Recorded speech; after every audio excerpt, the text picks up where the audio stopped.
Oke, minggu lalu kita udah sama-sama diskusi ya per kelompok gitu ya, bahas tentang is angry a sin? Apakah marah itu tuh dosa? Ya.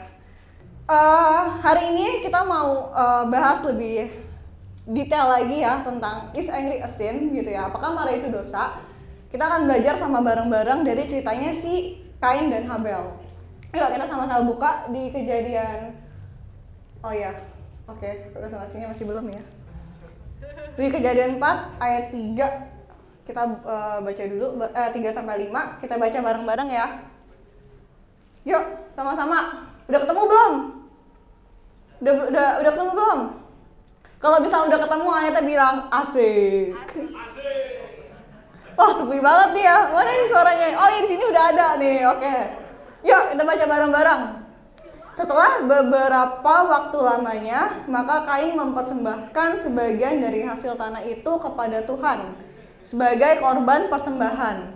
Habel juga mempersembahkan korban persembahan dan anak sulung kambing dombanya, yakni lemak-lemaknya, maka Tuhan mengindahkan Habel dan korban persembahannya itu. Tetapi Kain dan korban persembahannya tidak diindahkannya. Lalu hati Kain menjadi sangat panas dan mukanya muram.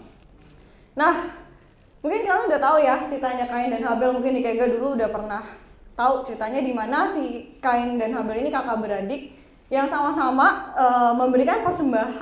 mempersembahkan korban itu ke Tuhan gitu. Tapi kita bisa lihat di sini tapi Tuhan mengindahkan Habel gitu ya. Dimana di sini Kain tuh ngerasa kok gue sama-sama bekerja keras gitu ya, sama seperti adik gue gitu ya. Gue udah bekerja keras, gue juga sama-sama juga dia kasih persembahannya. Tapi kenapa maksudnya Tuhan malah mengindahkan si Habel gitu? Adanya iri hati gitu ya si Kain ini nih ke si adiknya. Mulailah dia kayak gue berasanya selalu kalah ya sama adik gue. Maksudnya coba deh kalau misalnya adik gue itu kagak ada, mungkin kayaknya Tuhan ngindahin gue deh gitu. Masa ngindahin korban persembahan gue deh gitu ya. Di sini tuh kayak Tuhan sebenarnya kedaulatan Tuhan ya untuk memilih ya. Tapi bukan berarti Tuhan itu bukan berarti itu Tuhan tuh menolak persembahannya Kain loh gitu.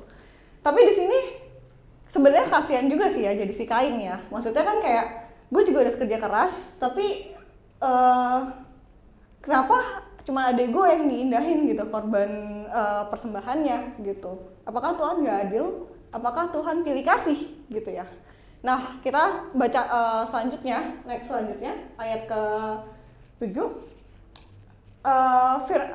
Firman Tuhan kepada Kain, "Mengapa hatimu panas dan mukamu muram? Apakah mukamu tidak akan berseri jika engkau berbuat baik? Tetapi jika engkau tidak berbuat baik, dosa sudah mengintip di depan pintu. Dia sangat menggoda engkau, tetapi engkau harus berkuasa atasnya." Gitu. Bukan berarti Tuhan gak mengasihi Kain loh. Tuhan mengasihi Kain, makanya Tuhan tuh ingetin gitu. Kain gitu ya. Ini hati lu kenapa nih gitu kan. Udah mulai gak bener nih gitu ya. Tuhan ingetin gitu. Maksudnya supaya dia tidak jatuh ke dalam dosa gitu ya. Tapi Kain punya pilihan gitu ya. Dia mau ikutin setiap amarahnya dia gitu ya. Atau dia mau submit sama Tuhan, ikut kebenaran firman Tuhan gitu. Di sini tuh kayak kita ya, kadang kita manusia gitu ya. Kita pasti marah gitu. Kita pasti punyalah emosi di mana tuh kayak kita tuh kesel, marah sama orang gitu kan. Bahkan abis dari sini pun kita juga bisa tiba-tiba kesel, tiba-tiba teman kalian lah gitu ya ngatain kalian, wah kalian kesel, atau nanti berantem sama adik kakak nih ya, tiba-tiba kayak apaan lu gitu, merasa kok kayaknya kakaknya terus ya yang dibolehin jalan-jalan, biasanya kok gue enggak gitu. Ada tuh perasaan-perasaan kayak gitu ya. Tapi diingetin lagi gitu, maksudnya di sini tuh gue mau ingetin gitu ya, pasti ketika kalian tuh mau ngelakuin sesuatu ya, ketika kalian marah, kalian rasanya pengen mukul adik kalian atau mukul teman kalian, pasti sebenarnya ada hati kecil gitu berbicara di dalam setiap hati kalian gitu, yang kamu tahu sebenarnya itu tuh nggak benar gitu, dan itu tuh kayak ada Roh Kudus yang ngingetin dalam hati kalian, sama halnya si Kain ini gitu. Tuhan udah ingetin nih Kain, hati-hati gitu. Tapi apa yang Kain lakukan? Next selanjutnya, kata Kain kepada Habel adiknya, marilah kita pergi ke padang. Ketika mereka ada di padang, tiba-tiba Kain memukul Habel adiknya itu lalu membunuh dia. Kain memilih untuk jatuh ke dalam dosa gitu ya. Sebenarnya ada batasannya kita marah gitu ya. Ada batasannya kita marah. Tapi batasannya itu tuh Tuhan udah ingetin gitu ya di Kejadian 4:7 gitu. Ketika kita udah mulai marah nih, kita udah meluap-meluap, Tuhan udah ingetin nih, awas gitu ya. Kalau dilanjutin jatuh nih dalam dosa gitu. Ini membuktikan kalau misalkan Kain tuh udah cross the line gitu. Coba kalau misalkan kita ubah ya. Kalau misalkan Kain merasa ini tuh kayak misalnya kita ubah, coba kalau Kain tuh nggak ngelakuin ini, apakah yang terjadi gitu? Mungkin ayatnya beda, mungkin ayatnya berubah gitu. Kalau misalnya dia datang ke adiknya, dia ngerasa dia datang ke adiknya ke padang gurun bukannya membunuh, tapi dikomunikasikan gimana sih caranya biar persembahan gue tuh bisa berkenan juga di hati Tuhan gitu, bisa diindahkan juga sama Tuhan. Mungkin ceritanya udah berbeda gitu, bukan ini lagi, bukan begini lagi gitu. Tapi Kain memilih untuk ya ini jatuh ke dalam dosa gitu. Next selanjutnya, nah ini yang aku bilang nih. Jadi ada dua, ada ketika kita melakukan dosa, ada batasannya kita marah, ada juga kita cross the line gitu. Ketika kita cross the line gitu dari batasannya itu gitu. Bagaimana kita marah dan cross the line yang tadi aku bilang ya gitu kan.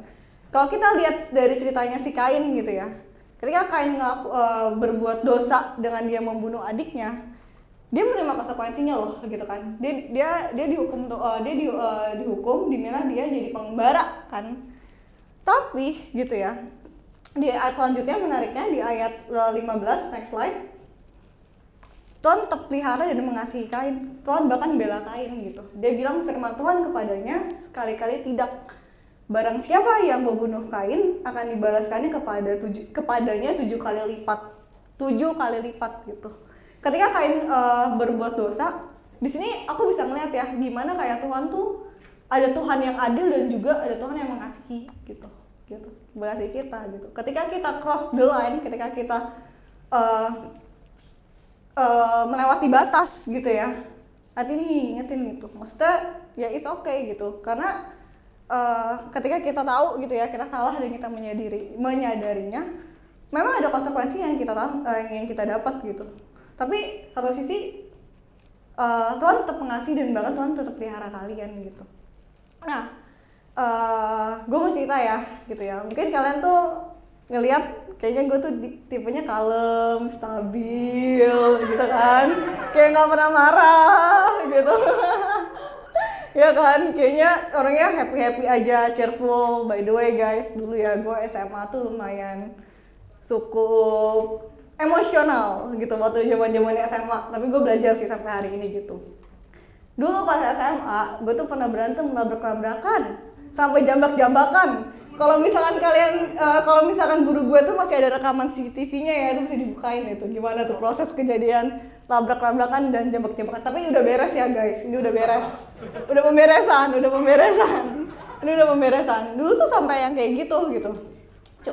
Sebenarnya masalahnya kecil, sepele, cuman gara-garanya tuh kayak ada deh satu hal yang kayak, jadi tuh dulu gue tuh sempat, ini salah juga sih, kabur dari sekolah buat makan bakso. Kalau dulu tuh gue nggak boleh tuh keluar dari area sekolah gitu. Cuman akhirnya kan ketahuan sama guru, akhirnya kita main salah-salahan tuh, dia nuduh gue gitu. Dulu saking keselnya gue pas SMA, akhirnya gue labrak itu orang, akhirnya gue labrak orang yang nggak demen kan tuh, jambak-jambakan dah jadinya. Udah deh berabe. Cuman menariknya adalah ketika kita emosi, kita tuh nggak bisa berpikir gitu. Pas gue pulang dari rumah, baru tuh gue bisa berpikir, kenapa ya? Kok gue bisa ya ngelakuin gitu? Maksudnya kan kayak pertemanan kita tuh udah lama gitu ya. Tapi cuma gara-gara masalah gitu doang, tapi gue jadinya ngelukain hati dia dan merusak pertemanan jadinya gitu. Di situ gue baru mulai kayak menyadarin gitu ya, kok jadinya gini ya, jadinya ada tuh perasaan penyesalan, merasa bersalah, yang rasanya tuh kayak coba ya, maksudnya andai kata gue bisa mengulang gitu ya, gue akan lebih memilih untuk gue mendiskusikannya dengan baik-baik, dengan menanyakannya dengan baik-baik gitu, ketimbang dari gue harus labrak dia gitu dan marah-marah dan akhirnya gue melukain hati dia gitu. Dan next gitu kan, next. Nah makanya di sini nih kita harus kita sama-sama belajar gitu ya. Ketika kita marah, lebih baik kita tuh time out gitu, parkir dulu gitu sebelum kita tuh. Kadang kalau kita lagi marah ya, kadang-kadang tuh kayak ya udahlah, demi meluapkan amarah kita, udah gue lebih baik gue banting barang. Kalau lagi sama nyokap nih berantem, jadi kata-kataan, sama adek misalkan jadi pukul-pukulan gitu kan. Yuk kita di sini, kita sama-sama belajar buat kita tuh lebih baik kita parkir dulu gitu, daripada kita jadinya melukai, lebih baik kita parkir dulu, kita cooling down, kita merenung dulu gitu. Yang kedua, evaluate dan identify gitu. Kadang ya, dulu zaman-zaman gue masih labil, kadang gue tuh bawaannya pengen marah, tapi gue nggak tahu marahnya kenapa gitu. Rasanya tuh kesel banget gitu ya. Gue rasanya kesel banget gitu, tapi kenapa ya gue kok marah, kesel. Nah ini perlunya gitu, perlunya untuk kita tuh cooling down, parkir dulu, dan kita tuh identify, evaluate gitu. Sebenarnya kenapa sih gue marah gitu? Sebenarnya apa sih gitu ya yang membuat nge-trigger gue tuh jadi marah, jadi kesel banget gitu. Ini penting gitu. Soalnya kita tuh bahkan kita marah tuh kita kagak tahu gitu alasannya tuh kenapa gitu. Apalagi ya gue tau lah ya zaman-zamannya SMP SMA gitu ya. Itu gue merasakan banget gitu ya. Kayaknya lagi nggak stabil gitu emosionalnya gitu. Terus yang ketiga, be honest and open up gitu. Open up bukan cuma sekedar ke sesama doang, tapi ke Tuhan gitu. Kadang kita terlalu banyak pakai topeng, jadi kita tuh nggak bisa jujur gitu. Sama apa yang kita tuh rasain dan alamin gitu. Jadinya tuh kayak kita jadinya tuh kadang tuh kayak ya udahlah gitu kan, ya udahlah gue marah, ya udahlah yang kayak gitu. Tapi sebenarnya kalau misalnya kalian lebih dalam itu ada gitu rasa kayak penyesalan gitu kan, rasa juga kayak gue marah nih Tuhan, gue tuh sebel, gue kesel banget gitu sama dia gitu, sama adik gue, sama misalnya bokap nyokap gitu. Akuin lah dan jujur gitu sama Tuhan gitu. Karena ketika kalian dulu ya, ketika gue mengakui gitu ya, gue tahu Tuhan gue salah, ketika gue jujur gitu, gue ada rasa penyesalan dan gue juga ada rasa kayak menyayangkan kalau pertemanan gue tuh bisa akhirnya tuh nggak bisa dikembalikan seperti yang di awal-awal gitu. Tapi akhirnya waktu gue berani untuk gue kayak jujur gitu ya, Tuhan, Feren sakit gitu hatinya, rasanya gitu. Gue tahu maksudnya gue tuh salah gitu. Berani buat kita tuh apa sama Tuhan dan speak maksudnya speak to God gitu. Kalau misalkan yang ini gitu, karena dari situ gue bisa merasakan damai sejahtera yang Tuhan tuh kasih gitu buat kita gitu. Kayak ketika kita kesel, ketika kita marah, ketika kita jujur ya apa yang kita rasain dan berani untuk terbuka gitu ya. Berani untuk terbuka, ya gue bisa ngeliat gitu Tuhan tuh bekerja gitu. Tuhan bekerja dan Tuhan tuh yang nguatin, dan Tuhan tuh yang kadang kan kita susah ya buat kita tuh dealing gitu, buat kita tuh dealing dari kekesalan dan amarah kita gitu buat sama Tuhan gitu kan, kadang susah dan kita perlu Tuhan gitu yang untuk kayak Tuhan berilah juga hati yang damai sejahtera gitu. Dan gue tahu gue kesel Tuhan, tapi gue mau buat serahin kekesalan gue dan amarah gue ini ke dalam tangan Tuhan gitu. Karena gue tahu gue tuh kalau lagi marah ya, gue tuh nggak kuat Tuhan, tapi gue butuh Tuhan yang nolong gue gitu. Ketika gue marah, ketika gue kesel, ketika gue merasa bersalah dengan adanya pikiran-pikiran yang salah gitu ya, gue butuh Tuhan yang terus Tuhan tuh yang ngingetin gue gitu, buat gue serahin semua setiap amarahnya gitu sama Tuhan. Tim musik boleh naik. Oh, Kak Pompi. Tim musik gak apa-apa naik. Oh iya ya. Oke, Kak Pompi mau nambahin. Kamu udah selesai? Iya. Oke. Teman-teman, berikan tepuk tangan buat Vero dong. Ayo, berikan dong.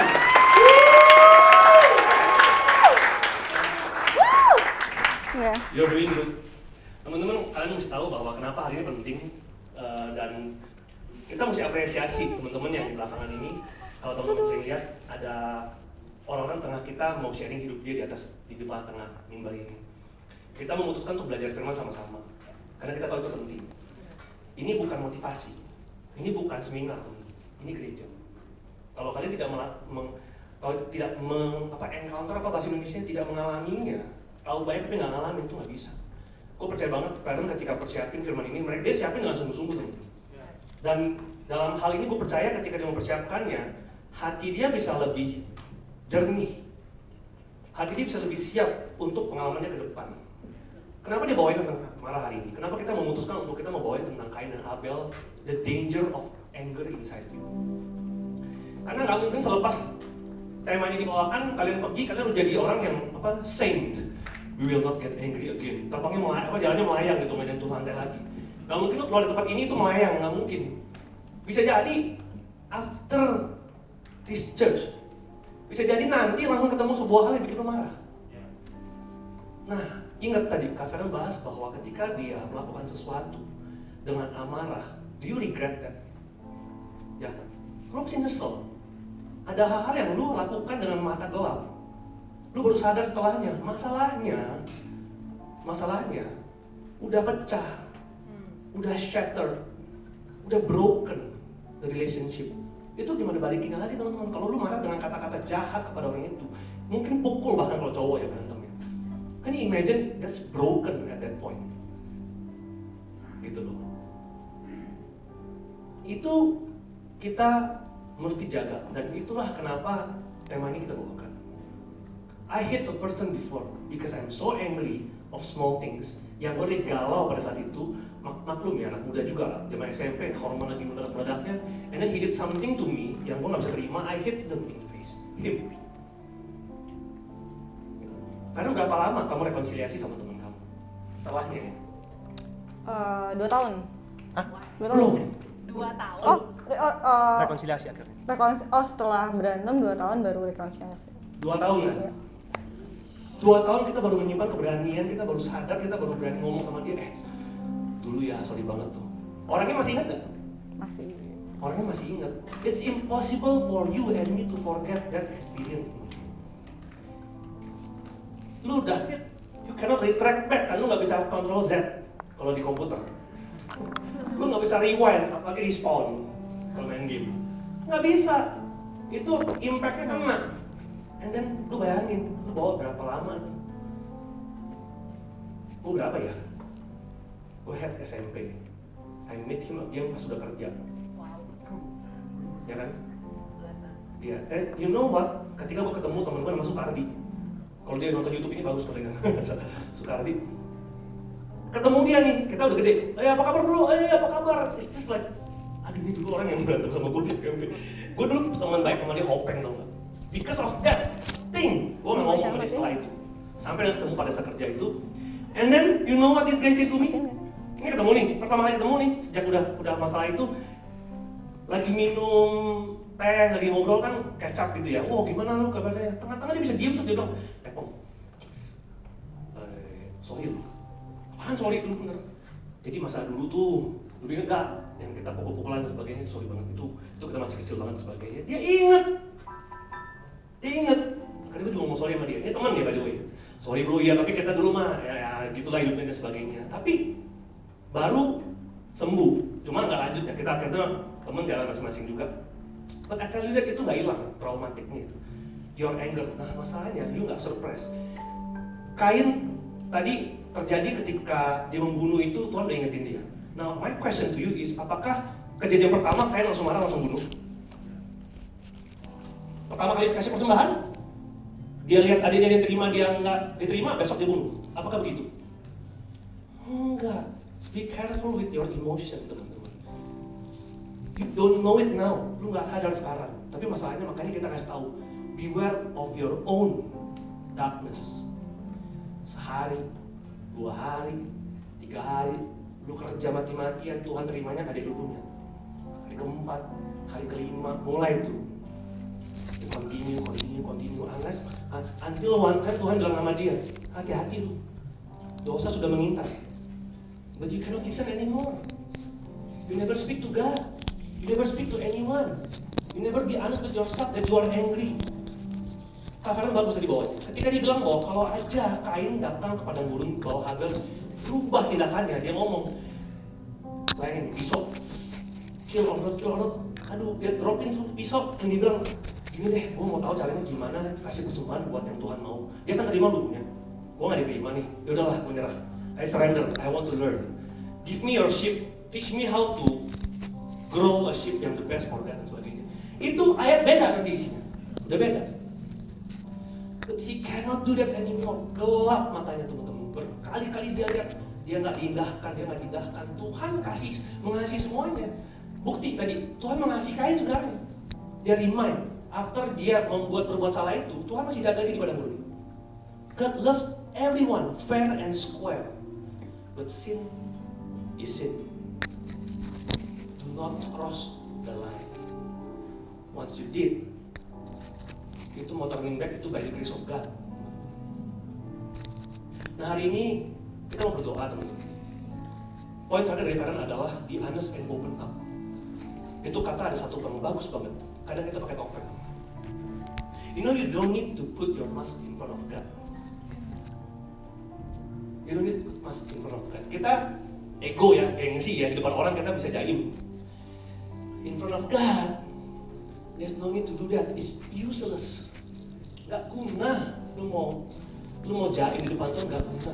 Dia lihatnya beda, bukan muka, bukan hasil, bukan fisik. He see through your heart. When you are lagi grumpy, aduh sebel banget gua sama orang ini Tuhan. Gua kasih dia start gua di belakang. Waduh benar-benar bukan salah itu gua malah benar Tuhan sebagai speak to God. Tell Him and listen to the Holy Spirit. You do that, it becomes a habit. And believe me, Roh Kudus very powerful. When He speaks, your anger gone. You feel like a river flow and flush you. Tapi lu mesti biasakan itu hal kecil. Marah sama tetangga, marah sama adik, tetangga kayak gue deh. Adik, orang tua, ya guru. Kadang orang tua ya, gue sebagai orang tua kadang-kadang gue jujur. Kadang-kadang gue mengatakan hal sia-sia pada anak gue. Saking keselnya gue. I believe he is very angry deep inside waktu itu. As a parent, Christian, I say sorry. Maybe too late, tapi I pray that God's grace is enough for me. Gitu. He need to deal with that. Curhat sama Tuhan. Mari kita berdiri. Let us stand up. Luangkan waktu sedikit. Hari ini kita berkesempatan. Yang siapa tahu kalian udah pernah melakukannya nih. Aduh iya, gue kemarin itu dulu ya. Tahun lalu gue pernah melakukan sesuatu yang amat buruk pada orang. I think this person hurt feelings. And I let you know, God still love you. God still love you. Tapi hari ini minta kuasa Tuhan heal you. He loves you. He also loves the person who might attack you. And today, He want to tell you that you have the power equal to love him or her. Those who attack you, whoever it is.